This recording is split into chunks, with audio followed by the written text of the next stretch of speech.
Welcome, everyone, to our next installment of the 6 Feet Under Exhumed series. I am Kari the Mortician. I'm Faith, that mortuary professor. Yay. And we are doing a rewatcher series of 6 Feet Under, and I am so excited about discussing this episode. And I think we're going to find this throughout the series where we see some episodes again and we've forgot how impactful they are. And this really is one of them for me. Oh, it really is. It's one of the ones that I remember. It's like probably one of my top 5 favorite episodes in the whole series, but I forgot it was already in season 1, just the 4th episode. So I didn't remember, the order of the episode. So when I turned it on, I was like, oh my gosh, it's that episode. I love that one. So we are watching this week. Familia is the name of the episode.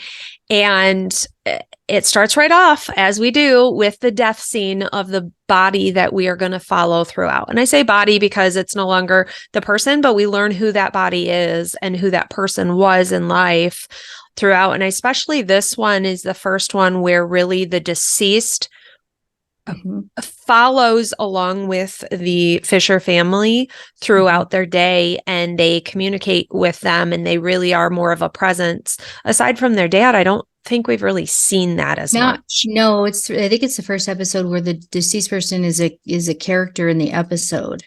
Like a full, yeah. The whole thing. Yeah. So it opens up and he's in a parking lot with his girlfriend, and they're having an argument. He goes to use the phone, and while he's using the phone to call a friend, the friend doesn't pick up, so he's there longer at the payphone. Which have you seen a payphone in a while? I know, right? Who knows what payphones even are? I know. I was like, oh my gosh, I didn't know payphone. And he's basically shot by a rival gang, for reasons, but that's kind of how the episode opens. And so that's the death of the character for this episode. He's a 20-year-old young man, and he is a gang member and is killed by a rival gang for something. Well, and there's so much with that beginning that I don't even know. So many thoughts. So one, it makes me think of, we have some biker gangs and biker groups in our area, 3 main ones. And a few years back, I had gone to a party at one of them with a friend. And not long after, one of the members was killed by a rival gang, and they held the man's wife while they beat him to death. And I always thought, God, what a horrible thing to have to watch your loved one literally be murdered and beat to death or something in front of you. And that all came back to me watching that, because his girlfriend watches while they shoot him. Yeah. And then we go into, we don't have money at the funeral home. We need a new air conditioner. And, it's going to be $3,500. $3,500. I was like, I'm waiting for like 25,000. I know, me too. And it's like $3,500. That's like a fan now. I know, right? That part of it was like, okay, you just showed me how old this show is. Yes. But then they're meeting with this family that nobody else would serve because they are he was a gang member. Yep. And the leader of the gang is there, and the parents, which this surprised me, because I don't know about your experience, but especially again in Los Angeles, I would have, and I realize they have to make this a story for the show, but I wouldn't have thought that would be the funeral home that they would choose. Just because, in bigger cities, in my experience, there's many more choices, and there are, funeral homes that serve different demographics in different part of town. So to me, that was kind of like, well, all right, I know we have to have this service here for the show, but I don't know if in real life they would have not been served by 4 other funeral homes because of that. Because I feel like I hate to say it's common, but I mean, everywhere that I've lived and worked, gang violence is a thing, and it's part of what, we do as funeral directors. And I wouldn't imagine for funeral homes turning a family away because of that. But maybe 20 years ago, it That's was good common. storyline. Good storyline. Yeah. It kind of sets us up for showing where the funeral home is at this moment. They're a bit desperate. The corporate has run off a lot of their normal standard clients. So they are now in a position where they have to strategically maneuver to pay the bills, to get income, to, work with all of these outliers of society a bit, which is fun for this episode and the next one, because I love the next one as well. And we find out, but when they're sitting there, this made me think of you as well, because we have talked about disenfranchised grief a lot and kind of losing people before losing them, whether it's through Alzheimer's, whether it's transitioning from gender to gender, and you losing who, like parents losing who they birthed because that person takes on a new identity. And that's exactly what happened and comes out in this arrangement conference that Manuel is their birth child, and they even say we lost him years ago because he became Paco, who is the gang member. And I was like, oh my, I have goosebumps saying it right now, because it was like, oh my gosh, this is such a faith moment while we were, because we've discussed this and you've talked about it a lot with transgender and such. And did that like spark to you or connect with you? It did, and I think that any family that has a family member that, whether they get involved with drugs or gang activity or whatever it is that kind of changes who they are, I've heard that from families, of people that have, maybe died of, drug related deaths, that they lost that person, already to, to drugs. And it was just something that, not that it makes it any easier, but and not necessarily that they expected it, but it's a different kind of loss when you have already lost somebody, in another way, because there's no hope anymore. There's no hope that he's going to grow out of the gang life and, or that they're going to maybe go to rehab and, overcome an addiction, because now they're dead and there's no hope of things, improving. So it absolutely did. And I kind of, how they had like the gang leader at the arrangement. Like, how did he find out it was happening? Why is he there? Why are they allowing him to be there? Right. It's just, that's just a weird, how did that? I've not experienced that. Fire. Yeah, that's just odd. I guess, again, there has to be some things for plot development and in the story, but I did think it was funny how uncomfortable, and again, I don't know, maybe I'm overthinking some things, but I'm like, you guys have a funeral home in Los Angeles. You're uncomfortable with like Hispanic people? You don't know how to serve them? What do you mean? But whatever, that's how the story went. But so then David goes downstairs and, asks Rico, who is the embalmer, who is Hispanic, Latino, if he can come up and help with the family because, David and Nate are white and they don't know how to do that. And he's like, well, I'm not Mexican. First of all, I'm Puerto Rican. So it's like, what, assuming that I know a culture because I'm Latino is right. So it kind of makes David look stupid, and he deserves it, honestly. Good for him for having balls for keep asking and saying, okay, you're right. I've never asked about you. I've never cared to even know that you're Puerto Rican. I've never anything, but I need your help. Like, please, for the love of all things holy, help me. Kind of. Yeah. And so he goes upstairs and, it's just funny because Rico's not, doesn't know anything about gang life or any of that stuff, but he goes up there and, he's talking to the family and has a interaction with the gang leader, and kind of, I guess, fakes it a little bit and is able to pull it off. And I guess a way that David and Nate couldn't have. But it's just, that's just a funny little thing that they stick in there just to, again, kind of make those characters more dimensional. And it's not just that's Rico the embalmer, like there's an actual person with a history and a family and things that, the Fishers don't even know about him because they never asked. Right. He just does his work and good on you. And then go home at the end of the day. So Yeah. yeah, we get to learn a little more about him and allow him to take charge for the first time, which is really cool to see. And it plays out, the whole thing plays out more beautifully than I think anybody anticipates. I mean, it's Mhm. just a beautiful moment, and it shows how powerful I think the connection between the funeral home and a family can be, and how Mhm. it can bring people together. Like, people always ask me, is there fights at funerals, or are there fights at funerals? Do you get a lot of battles? And I'm like, people play along nice until the body's in the ground. Yeah. That's what I have found. Like, after the cemetery, that's when the things go Yes. sideways, at the luncheons, the Mhm. repasses, after the burial happens is when things kind of go sideways. And usually people are pretty good through the funeral. And we see that play out during all of this Yeah. for Manny or Paco or, Yeah. Yeah, for sure. I mean, I think that people assume that it's a lot more dramatic maybe than it is. yeah, I've had a handful of families that got into arguments at the arrangement, or, that had issues, amongst each other, but it's very minimal.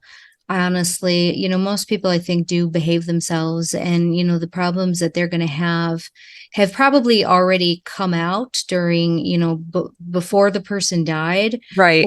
or afterwards. And like I say, I've had a couple of things in my life where in my career history where families argued either pretty dramatically at an arrangement or at a cemetery or something after, but for the most part they behave themselves for the service part, Now there's luckily. two during this embalming room scene. Well, there's three, but two where there's a body present. So the first is Mhm. when David goes down to get Federico, and he's Yes. doing hair on this Mhm. blonde woman and curling her hair. And I really just wanted to talk about doing hair for a moment. So many people are like, oh, well, I could do hair. It's not the same. It's not the same. You are working with complete directional 90-degree directional gravitational Yep. change. So bangs that would hang this way now are flat. Hair that Yeah. hangs this way now falls backwards. Mhm. So you have to work with a complete shift in how your gravity is with your hair. And it's not doing hair for how it's going to look in a week after it's windblown. It is getting hair in place for one day. So Yes.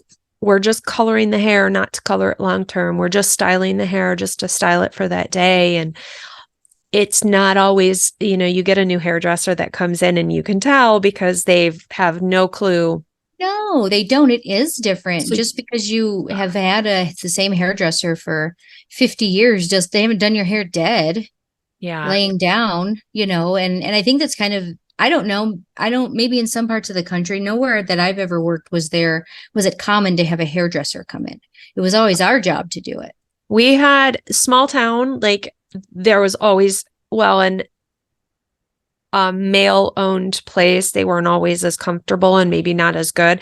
And so they always had like a local stylist. Hmm. And I've worked in about 30 different communities freelance. So I've gone in and filled in. They all have the hairdresser number hanging by the phone in the prep room. Interesting. And they would leave a check on the table, and they would come in the back door, come in, do hair and leave, and, get their $35 or whatever for Sure. their 20 minutes of doing hair. Yeah. And they were basically on staff that's what they did. Hey, I've got, little old lady do, or hey, I've got this. Yeah. And they would pop on in and out and they would do hair, and so be it. Because it wasn't something comfortable for a lot of people. I've always done, if I'm there, I always do the hair. I Yeah. love doing especially little old lady hair. You get the small Uh-huh. little barrel, I know those you spray it granulated. down with hairspray, then you curl, which Yep. a lot of people are like, what do you mean that's going to burn the hair? I'm like, no, no, no, no. It helps set it, because if you spray just after, you don't get it to set quite as well. It's just little things that I do. It doesn't mean it's Hmm. the right way, but that's how I do it, and it works well, and, carry on. But I Yeah. just wanted to comment on that part. It's definitely very different than standing up hair. Oh, it And is. And you're used to, depending on the funeral home, like I've the one of the first funeral homes I worked in, I think they did use a hairdresser sometimes, but not always. But the other ones I worked at were very large, and always, the care center staff We always, or whoever always, there was somebody always that did it. It wasn't, they never called anybody in unless the family had a very specific Have person that their they own wanted to do person. that. And Yeah. even then they didn't really know how to do it because, you embalm, you wash the hair, you comb it back, and then it dries back like that, and that's kind of one of the things, like if you know how they want their hair styled, you need to kind of try to comb it that way before it just dries all the way Right. back.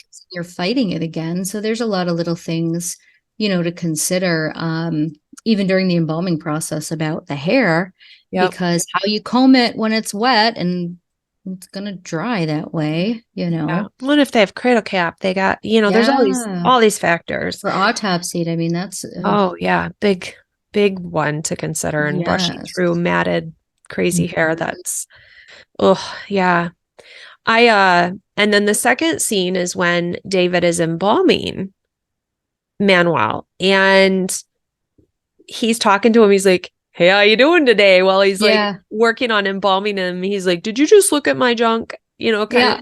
And so it is this first like comic relief where the dead person really is talking to the embalmer, and what would that even be like if the person on the table was speaking to us while we're doing it? Like, Right. "Hey, that tickles. Why are you doing that?" Yeah. Kind of thing. And but he becomes such a force for David in this whole Mhm. episode, and makes David see like you need to basically get some balls kind of, and stand up for what you need to stand up for. Stand up for your relationship, stand Yes. up for your business. Yes. And he really does start Yeah. kind of identifying and saying, "Yep, this is my partner. I'm gay, and hey, Kroner, back off because you're not taking our business." And he like tells Mhm. him he's gonna hunt him down. I know. I was like, oh my gosh. He's like, "I'm gonna hunt you down, and I'm not gonna kill you. We're not gonna get to that, but there's worse things than death." Right. And Nathan's like, Yeah. "Who are you?" Right. But I love that he gets something from who he's caring for and pulls, Mhm. but then he also basically says, "You are a child who has died. Yeah. And you're a big bad talker, but you really are just this child who got shot and died." And so it's kind of this like, I don't know, they feed off each other in Mhm. their relationship a lot. Yeah. No, they do. And in this episode, David is asked to consider being a deacon at the church that his mom goes to, and he goes to, but he's been going to another church with his boyfriend Keith that's more progressive. Isn't that in the But next one? I thought that was the is next. it the next? I think they start that conversation in this one, don't they? His mom asks him to go to church in this Maybe episode, that's what it is. Okay, I'm but getting ahead of I don't myself. know that they actually Okay. go yet. I think that's how the next one starts. Okay, I'm getting But ahead of myself. I think his boyfriend does, somebody calls him gay in the parking lot. That's right. Yeah. So they're in a parking lot. Yeah. And somebody calls him fags. And Keith, reacts to it, and David just kind of wants to ignore it. Yeah. So yeah, it's setting up for that, for David being comfortable, with who he is. Yeah. He well, and this is when, so they have the big family dinner where Brenda's coming over for the first time in this one as well. Yeah. So we dive more in. I just literally, I never realized how much these characters, every episode we say this, but how much these characters grow and how much they can open them up in one episode every single time, because it is just big, especially the Brenda and Nate love story. Even though they're trying not to be in a love story, they're trying to just be we just do it kind of relationship. They really are falling in love in this weird way and working through a lot of past traumas together. And I feel that with myself, with my man, because both of us have gone through a lot in relationships and work through them with each other and in a nice, healthy way. And you can see Nate and Brenda kind of doing that, where they take out a little bit on each other, but they do it with some grace, and they kind of push each other. Like, you're not really going to stay. No, you're not really going to stay, but they both stay because they both know what it could be. Right. And I love that so much with them. But yeah, they get caught doing some dirty in the chapel by mom, which I think is hilarious. I think it is hilarious. I think it's like, oh, really? Because part of me, I don't know, maybe I'm old, but I'm like, do they really have to bang every episode? I mean, I don't know. Maybe people do that, and not me. I'm tired and old. I'm not going to be getting ready for dinner and then going and taking my drawers off in the funeral. You know what I mean? Like, I'm not. But that's just one thing with them. And I guess like I watch it back the second time and like, oh my gosh, I'm such a cranky old lady. I'm like, because I identify so much with Ruth this watch through that I didn't the first time. And I'm like, I would just be like, are you kidding me? Really? That's funny. You know, I mean, you have a bedroom. You don't have to. I feel like that's their defense mechanism, though. Like, if anything is uncomfortable, if anything seems to get too serious, that's their, and I can't remember if it's in this episode or the next one. They talk about, he says, hey, come to bed. And she says, sex doesn't fix everything, Nate. Right. Yeah. And basically says no, because he's just looking to try and fix whatever the moment is. And we see that it doesn't work that way. And the next episode, don't want to get too far, is a very sexual episode, and very just looking at it in a lot of different ways. And so I think they kind of lead up to it with this part of it.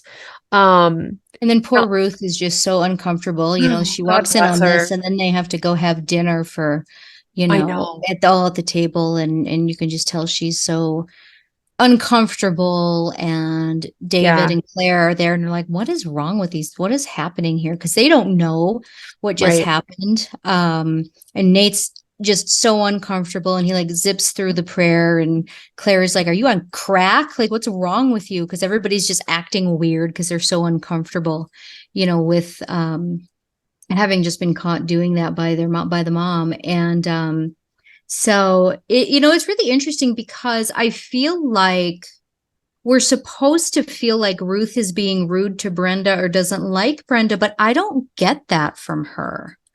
And again, maybe, you know, I'm rewatching it now as a mother and as a person closer to Ruth's age than Claire's now. But I feel like Ruth is being incredibly, you know, I mean, it's uncomfortable, but I don't think she's being rude. I don't think she's being nasty at all. She doesn't impart her thoughts, really. She just kind of is there. What I think is interesting is that Brenda likes to make you believe that she doesn't care.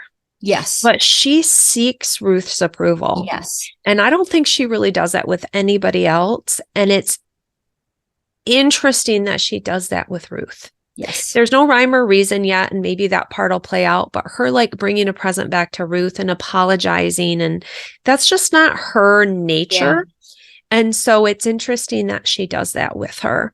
You're right. I get the impression that Brenda's the kind of person that doesn't want anybody to know that they can affect her. Yeah. But they do. And so like when like earlier in the scene, when Ruth first comes down and when Brenda first gets there, she's like, your mom hates me. I don't care. And it's kind of like, well, you don't have, I mean, it's kind of bratty, right? Like, yeah, she just wants to have this real standoffish. She does. Oh, I'm so above it, and then nobody can hurt me. But yet you can see these moments where she really is this scarred little girl. And that plays out as well over the course of all of it. You see where she came from and some of her challenges and things. I think more of that comes out in the next episode. Like, these two episodes are very tied together in a lot of themes. They are, yeah. Now, Claire, we haven't even talked about her. She was the third prep room scene, or the embalming room scene in this, which I was like, ew, nobody cleans that well. Oh my God, no. She So they're takes, at the funeral. They're yeah, at the funeral of Paco, and she goes and like looks in there and like makes eye contact with this guy that apparently is probably one of the friends, and yeah, somehow they one of end the up down gang in dudes. one of the gang dudes, and they end up down in the prep room, and she's like sitting on the And how table. much does he look like Eric Balfour, who is He the foot dude? does. He Exactly. Like same does. exact look. I was like, well, obviously she's got a She's type gonna, for the yeah. show. Uh-huh.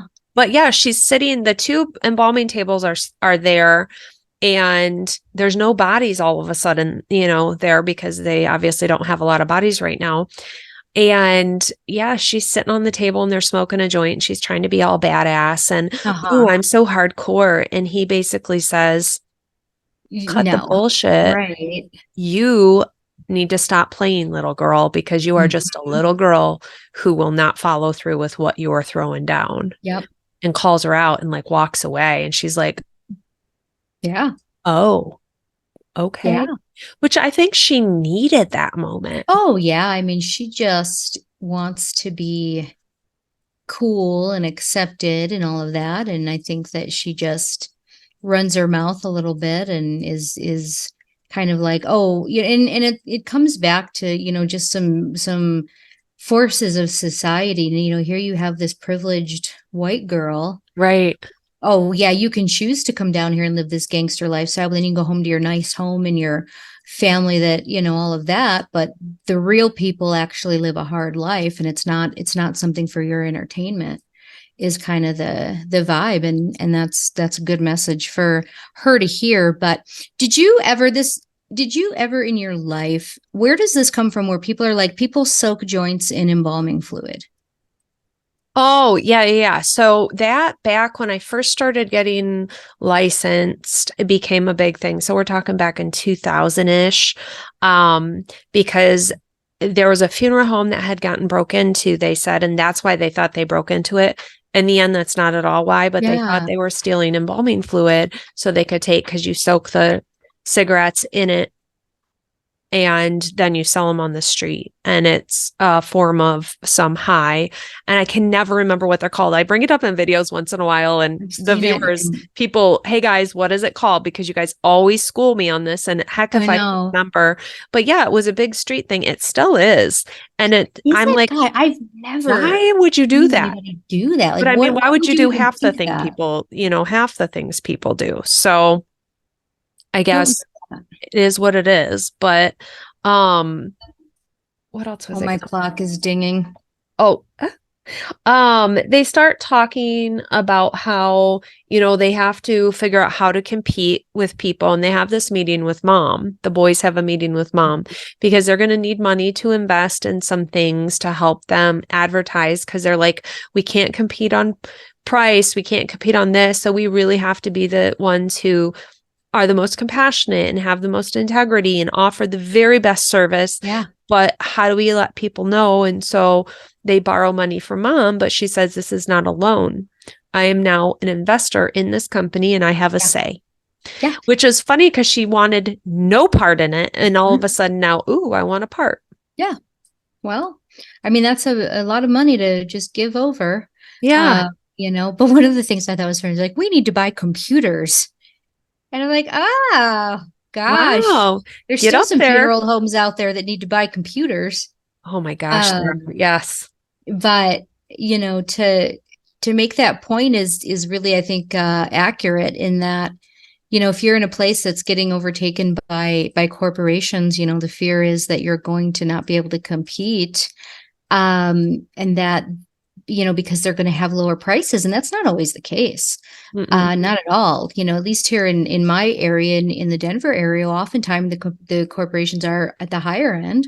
They may have, direct, disposer, subsidiaries that do, just direct cremation kind of things. But if you're talking about a full service funeral home, I don't think that the corporations generally undercut the family owned. I don't think that's Mm-mm. what happens. So it's interesting that that's kind of their take on it at that time in the world, is that, they're going to steal families from us because they're going to cost less. Because I don't think that's what happens in most markets. No, and I think some of what they were doing is just because they were pulling vendors and they were pulling things, they couldn't keep their prices low because they were having to Right. buy the most expensive things to operate. And they were having to, caskets and fluid and everything. They could never compete on pricing because of that. And I think that was maybe some of it is just because of how Yeah, they were kind of controlling the that kind vendors of to thing. them. Sure. But we'll see, David lays a smackdown with the Kroner guy and basically says, Yeah.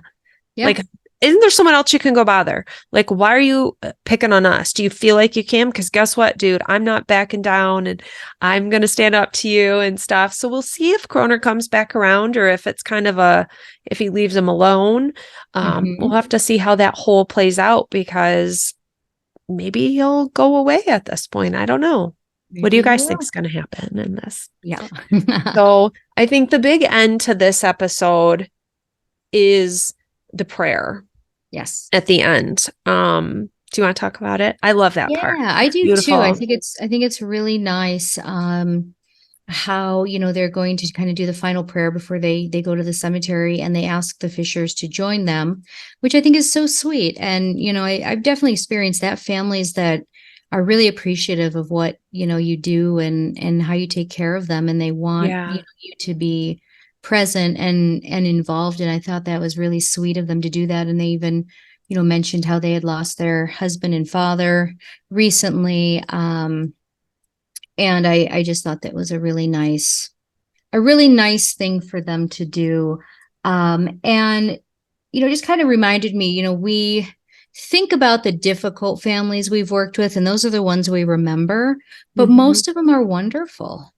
Yeah. I mean, I can come up, with 10 of the craziest things I've ever had happen, like any of us that have been doing it a long time. But 90% of the families I've served are wonderful and they're appreciative and they're kind. And it was a good thing for me to remember that too, because I think we focus so much on the crazy and the negative that we forget most of the people that we're taking care of are just regular people going through a tough time, and they're easy to work with. And they're appreciative for what we do. And it was nice to see that. Stripping away those labels like, oh, he's a gang member. Oh, he's Hispanic. Oh, he's this. Right. Ooh, and just looking at, we've got a guy who is a 20-year-old baby who was shot, and his parents have lost their baby, and his friends and his community have lost this individual.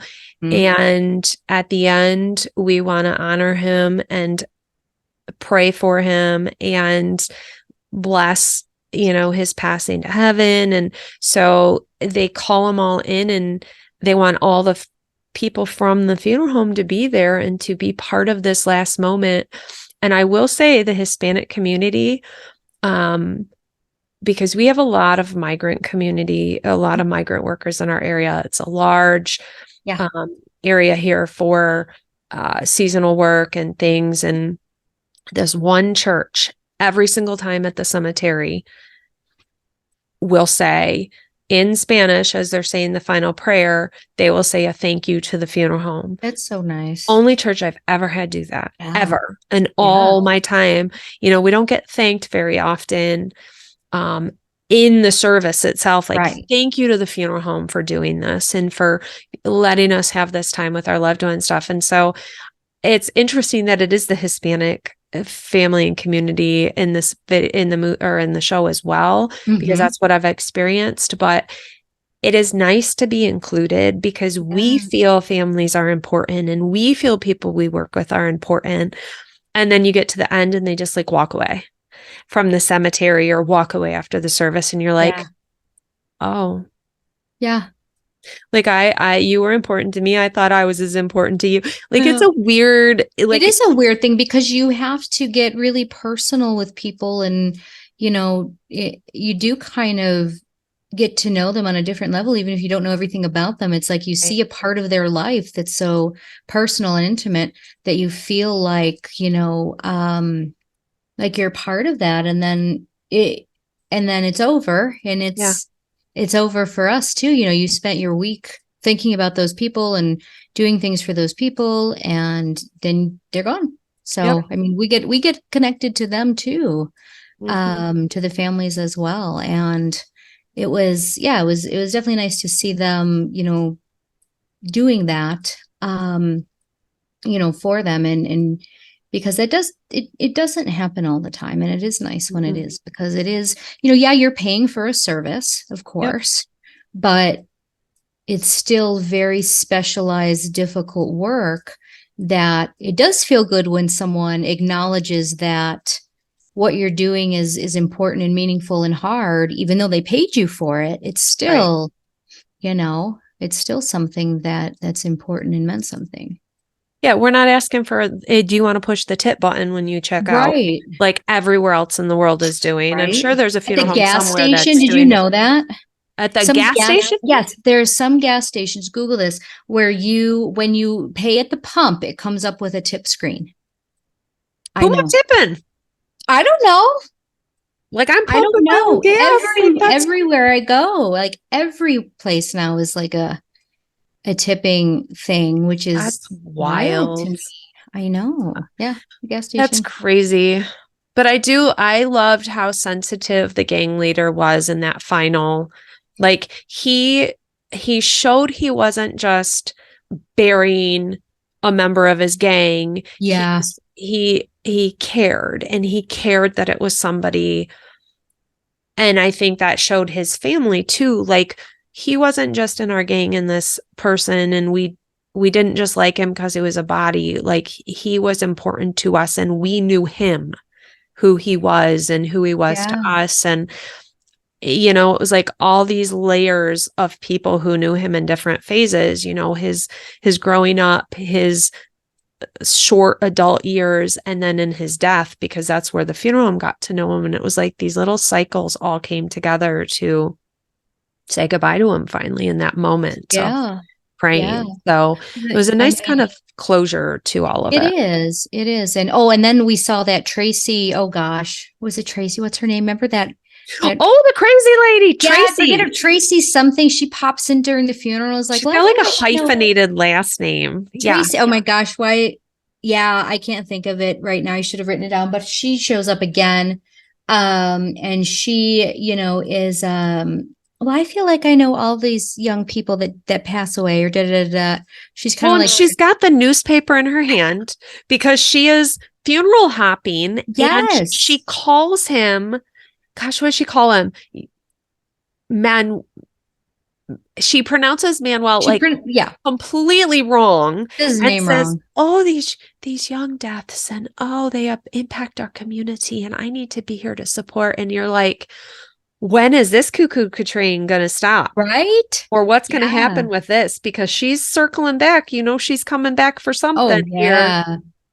She's crazy. So we'll have to see what part she plays long term. Because I honestly don't remember like where her role goes, if she's in longer or not. Yeah, So, she's in some future things. She's kind of just a kind of a messed up lady that, is very, because not to spoil anything, but she has a death in her family in the future and oh, uses the funeral home. woo, She's nuts. she's And kooky. Yeah. that's it's kind of this trope of like people that scope out other people's funerals. I don't know. Have you ever seen that? I haven't seen that.